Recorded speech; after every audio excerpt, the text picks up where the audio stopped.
আসসালামু আলাইকুম প্রিয় দর্শক। আজকে আমি বানাবো খুবই সহজ রেসিপিতে ঘরে থাকা অল্প কিছু উপকরণে দম বিরিয়ানি। আর এটা তৈরি করাও খুবই সহজ, আর অল্প সময়ে এটা তৈরি করে নেওয়া যায়, আর ঝামেলাও খুবই কম। চলুন দেখে নেওয়া যাক। আর এই জন্য আমি এখানে নিয়ে নিয়েছি প্রায় 2 কেজির মতো মুরগির মাংস। মুরগির মাংসটাকে আমি খুব সুন্দরভাবে ধুয়ে নিয়েছি। এখন এটাকে আমি খুব সুন্দর করে ম্যারিনেশন করে নিব। এটার জন্য আমি এখানে দিয়ে নিলাম মরিচ গুঁড়া, দিয়ে নিচ্ছি আমি এখানে স্বাদ মতো লবণ, আর গরম মশলা দিয়ে নিচ্ছি। এখানে আমি কিছু এলাচ, দারচিনি, তেজপাতা আর একটা বড় এলাচ দিয়ে নিয়েছি। আর দিয়ে নিচ্ছি আমি এখানে টক দই।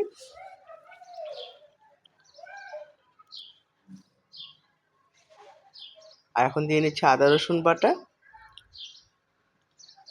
আর পরিমাণ মতো দিয়ে নিলাম আমি এখানে তেল।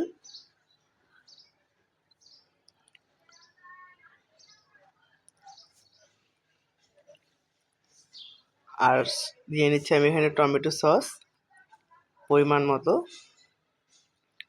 আর দিয়ে নেব এখানে আমি পেঁয়াজ বাটা।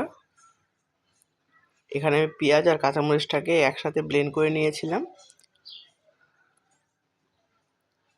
এখন সব কিছু খুব সুন্দর করে আমি মাখিয়ে নিব মাংসের সাথে। এই কাজটা একটু সময় নিয়ে করব, যাতে মাংসটার সাথে মশলাগুলো খুব ভালোভাবে মিশে যায়। খুব ভালো করে মিশিয়ে নিতে হবে।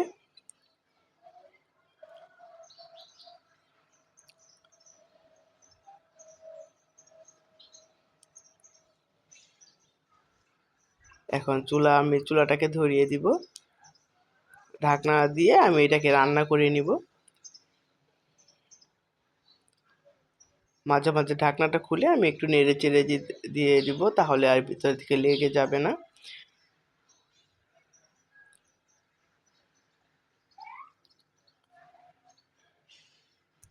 কয়েকটা কাঁচামরিচও দিয়ে নিচ্ছি আমি এখানে।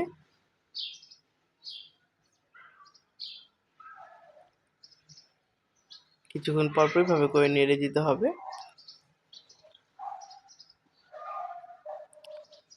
আর এই রান্না করাটা খুবই সহজ। হাতে প্রায় আধা ঘন্টা সময় থাকলে এই রান্নাটাকে করে নেওয়া যায়, আর খুব বেশি ঝামেলা পোহাতে হয় না। আর এখানে আমি রাইসটাকে প্রথমে প্রায় 70% মতো কুক করে নিয়েছি। এখন আমি একটা সসপ্যানের মধ্যে অর্ধেক লেয়ারে পোলাওটাকে বিছিয়ে নিয়েছি, আর এখন মুরগির মাংসটা উপর থেকে দিয়ে নিলাম, আর বাকি অর্ধেকটা পোলাও আমি আবার দিয়ে নিচ্ছি।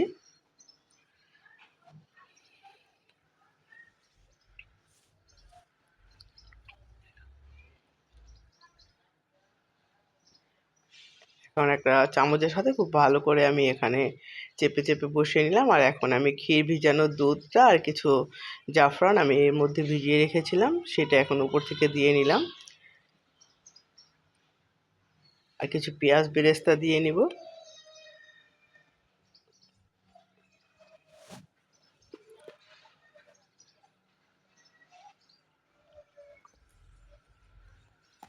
কিছু পেঁয়াজ বেরেস্তা দিয়ে আমি উপর থেকে কিছুটা বিরিয়ানি মশলাও দিয়ে নিচ্ছি। এতে করে ফ্লেভারটা খুব ভালো আসবে। এটা অপশনাল, আপনারা চাইলে স্কিপও করতে পারেন, দিলে ফ্লেভারটা খুবই ভালো আসবে। এখন কিছু কাঁচামরিচ আমি দিয়ে নিচ্ছি, আর দিয়ে নিচ্ছি কিছু গোলাপ জল, কয়েক ফোঁটা।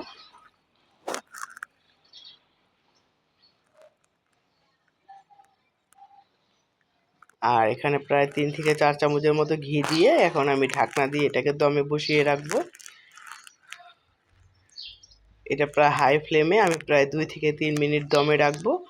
আর চুলার আঁচটাকে কমিয়ে আমি প্রায় 10 থেকে 12 মিনিট এভাবে দমে রেখে দিব। এই তো আমি আপনাদের নেড়ে দেখিয়ে দিচ্ছি। খুবই সুন্দর হয়েছে। আল্লাহ হাফেজ।